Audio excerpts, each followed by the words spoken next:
DK ಶಿವಕುಮಾರ್ಗೆ master stroke ಕೊಟ್ಟ ಸಿದ್ದರಾಮಯ್ಯ. ಮಾಜಿ ಹಾಲಿ ಸಿಎಂಗಳ ನಡುವೆ ಮದಗಜ.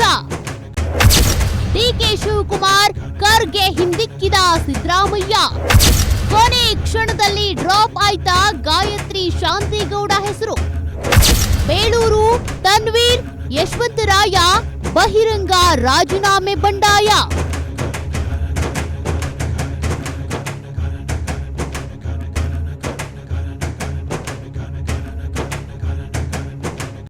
ನಮಸ್ಕಾರ ವೀಕ್ಷಕರ. ರಾಜ್ಯ ರಾಜಕಾರಣದಲ್ಲಿ ಕಳೆದ ಕೆಲವು ದಿನಗಳಿಂದ ನಡೀತಿದ್ದಂತ ಸಚಿವ ಸಂಪುಟ ರಚನೆಯ ಗಜ ಪ್ರವಾಸಕ್ಕೆ ಕೊನೆಗೂ ತೆರೆ ಬಿದ್ದಿದೆ. ಉಪಮುಖ್ಯಮಂತ್ರಿ ಹಾಗೂ ಕೆಪಿಸಿಸಿ ಅಧ್ಯಕ್ಷ ಡಿಕೆ ಶಿವಕುಮಾರ್ ಅವರ ಹೆಗಲಿಗೆ ಹೈಕಮಾಂಡ್ ನೀಡಿರುವ ಈ ನೂತನ ಶಿವಸೇನೆ ಸಿದ್ಧವಾಗಿದೆ. ಒಟ್ಟು 20 ನೂತನ ಸಚಿವರು ಪ್ರಮಾಣ ವಚನ ಸ್ವೀಕರಿಸಿದ್ದಾರೆ. ಆದ್ರೆ ಈ ಸಚಿವ ಸಂಪುಟ ರಚನೆ ಮೇಲ್ನೋಟಕ್ಕೆ ಶಾಂತವಾಗಿ ಕಂಡ್ರು ಒಳಗಡೆ ಮಾತ್ರ ಬೃಹತ್ ರಾಜಕೀಯ ಜ್ವಾಲಾಮುಖಿ ಸೃಷ್ಟಿಯಾಗಿದೆ. ಹಿರಿಯರನ್ನ ಕೈಬಿಟ್ಟು ಹೊಸಬರಿಗೆ ಅವಕಾಶ ನೀಡಲಾಗುತ್ತೆ ಎಂಬ ಮಾತು ಕೇಳಿಬಂದಿದ್ರು ಕೂಡ ಪಟ್ಟಿಯಲ್ಲಿ ಮತ್ತೆ ಹಳೆ ಮುಖಗಳೇ ಮಿಂಚುತ್ತಿವೆ. ಇದು ಕಾಂಗ್ರೆಸ್ನಲ್ಲಿ ಅಸಮಾಧಾನದ ಕಿಡಿಯನ್ನ ಹೊತ್ತಿಸಿದೆ. ಹಾಗಾದ್ರೆ ಈ ಸಂಪುಟದ ಹಿಂದಿರುವ ಸಿದ್ದರಾಮಯ್ಯ ಮತ್ತು ಡಿಕೆ ಶಿವಕುಮಾರ್ ಮಾಸ್ಟರ್ ಪ್ಲಾನ್ ಏನು? ಯಾರಿಗೆ ಒಲಿದಿದೆ ಅದೃಷ್ಟ, ಯಾರಿಗೆ ಸಿಕ್ಕಿದೆ ಶಾಕ್? ಕೊನೆ ಕ್ಷಣದ ಹೈಡ್ರಾಮಾ, ಕೈ ತಪ್ಪಿದ ಮಹಿಳಾ ಪ್ರಾತಿನಿಧ್ಯ. ಈ ಸಂಪುಟ ವಿಸ್ತರಣೆಯ ಅತ್ಯಂತ ದೊಡ್ಡ ಕುತೂಹಲ ಹಾಗೂ ವಿವಾದ ಅಂದ್ರೆ ಗಾಯತ್ರಿ ಶಾಂತಿಗೌಡ ಅವರ ಪ್ರಕರಣ. ವಿಧಾನ ಪರಿಷತ್ ಸದಸ್ಯೆ ಗಾಯತ್ರಿ ಶಾಂತಿಗೌಡ ಅವರಿಗೆ ಸಚಿವ ಸ್ಥಾನ ಖಾತರಿಯಾಗಿತ್ತು. ಸಂಭಾವ್ಯ ಪಟ್ಟಿಯಲ್ಲೂ ಅವರ ಹೆಸರಿತ್ತು. ಆದರೆ ಕಡೆ ಕ್ಷಣದಲ್ಲಿ ಅವರ ಹೆಸರನ್ನ ಹೈಕಮಾಂಡ್ ಕೈಬಿಟ್ಟಿದೆ. ಇದಕ್ಕೆ ಮುಖ್ಯ ಕಾರಣ ಮಹಿಳಾ ಕೋಟಾದಲ್ಲಿ ಉಂಟಾದ ತೀವ್ರ ಪೈಪೋಟಿ.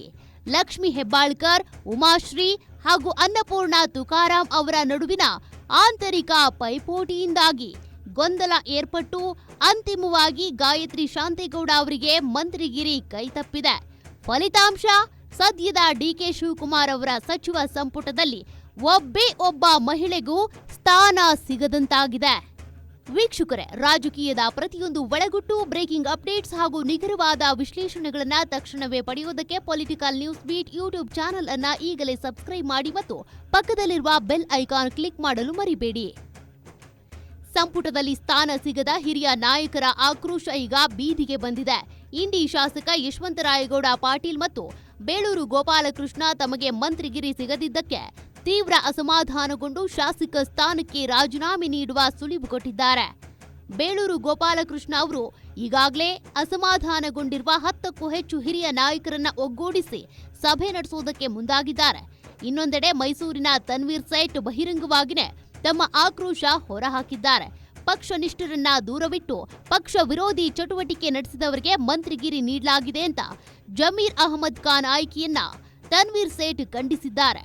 ಕೇರಳ ಚುನಾವಣೆಯಲ್ಲಿ ಕೆಲಸ ಮಾಡಿದ ಕಾರಣಕ್ಕೆ ಕೆಸಿ ವೇಣುಗೋಪಾಲ್ ಅವರ ಬೆಂಬಲದೊಂದಿಗೆ ಜಮೀರ್ ಮಂತ್ರಿ ಆಗಿದ್ದಾರೆ ಎಂಬ ಮಾತುಗಳು ಕೇಳಿಬರ್ತಿವೆ. ಹಾಗಾದ್ರೆ ಈ ಸಂಪುಟ ಆಯ್ಕೆಯ ಹಿಂದೆ ಡಿಕೆ ಶಿವಕುಮಾರ್ ಮತ್ತು ಹೈಕಮಾಂಡ್ನ ರಹಸ್ಯ ರಾಜಕೀಯ ಲೆಕ್ಕಾಚಾರವೇನು? ಅದುವೇ 2028ರ ಮಹಾ ಚುನಾವಣೆ. ಹಳೆ ಮೈಸೂರು ಭಾಗದಲ್ಲಿ ಬಿಜೆಪಿ ಮತ್ತು ಜೆಡಿಎಸ್ ಮೈತ್ರಿಯನ್ನ ಎದುರಿಸುವುದು ಕಾಂಗ್ರೆಸ್ಗೆ ದೊಡ್ಡ ಸವಾಲಾಗಿದೆ. ಈ ಭಾಗದಲ್ಲಿ ಜೆಡಿಎಸ್ ಕೋಟೆಯನ್ನ ನುಚ್ಚು ನೂರು ಮಾಡುವುದಕ್ಕೆ ಜೆಡಿಎಸ್ನಿಂದ ಕಾಂಗ್ರೆಸ್ಗೆ ಬಂದು ಕುಮಾರಸ್ವಾಮಿ ವಿರುದ್ಧ ನಿರಂತರವಾಗಿ ವಾಗ್ದಾಳಿ ನಡೆಸುವ ಎನ್ ಚಲುವರಾಯಸ್ವಾಮಿ, ಜಮೀರ್ ಅಹಮದ್ ಖಾನ್, ಎಚ್.ಸಿ. ಬಾಲಕೃಷ್ಣ ಮತ್ತು ಕೆಎಂ ಶಿವಲಿಂಗೇಗೌಡ ಅವರಂತಹ ನಾಯಕರನ್ನ ಮುಂದಿಟ್ಟುಕೊಂಡು ಡಿಕೆ ಶಿವಕುಮಾರ್ ಮಾಸ್ಟರ್ ಸ್ಕೆಚ್ ಹಾಕಿದ್ದಾರೆ. ಮಂಡ್ಯ, ಹಾಸನ, ಮೈಸೂರು ಭಾಗಗಳಲ್ಲಿ ಜೆಡಿಎಸ್ ಅಸ್ತಿತ್ವಕ್ಕೆ ಪೆಟ್ಟು ನೀಡುವುದು ಈ ಪಡೆಗೆ ನೀಡಲಾದ ಮುಖ್ಯ ಜವಾಬ್ದಾರಿ. ಒಟ್ನಲ್ಲಿ ಶಿವಸೇನೆಯ ರಚನೆ ರಾಜ್ಯ ರಾಜಕಾರಣದಲ್ಲಿ ಹೊಸ ಸಂಚಲನವನ್ನಂತೂ ಸೃಷ್ಟಿಸಿದೆ. ಆದರೆ ಸಚಿವ ಸ್ಥಾನ ವಂಚಿತ ಶಾಸಕರ ಬಂಡಾಯ ಮತ್ತು ಶಾಸಕ ಸ್ಥಾನದ ರಾಜೀನಾಮೆ ಬೆದರಿಕೆಗಳು ಸರ್ಕಾರದ ಭವಿಷ್ಯದ ಮೇಲೆ ಯಾವ ರೀತಿ ಪರಿಣಾಮ ಬೀರಲಿವೆ ಅನ್ನೋದನ್ನ ಕಾದು ನೋಡಬೇಕಿದೆ. ಈ ಸಚಿವ ಸಂಪುಟದ ಕುರಿತು ನಿಮ್ಮ ಅಭಿಪ್ರಾಯವೇನು? ಕಮೆಂಟ್ ಮಾಡಿ ತಿಳಿಸಿ. ವಿಡಿಯೋ ಇಷ್ಟವಾಗಿದ್ರೆ ಲೈಕ್ ಮಾಡಿ, ಶೇರ್ ಮಾಡಿ ಹಾಗೂ ನಿಮ್ಮ ನೆಚ್ಚಿನ ಪೊಲಿಟಿಕಲ್ ನ್ಯೂಸ್ ಬೀಟ್ ಚಾನೆಲ್ ಅನ್ನ ಸಬ್ಸ್ಕ್ರೈಬ್ ಮಾಡೋದನ್ನ ಮರಿಬೇಡಿ. ಮುಂದಿನ ವಿಡಿಯೋದಲ್ಲಿ ಮತ್ತೊಂದು ಅಪ್ಡೇಟ್ನೊಂದಿಗೆ ಸಿಗೋಣ. ಧನ್ಯವಾದ.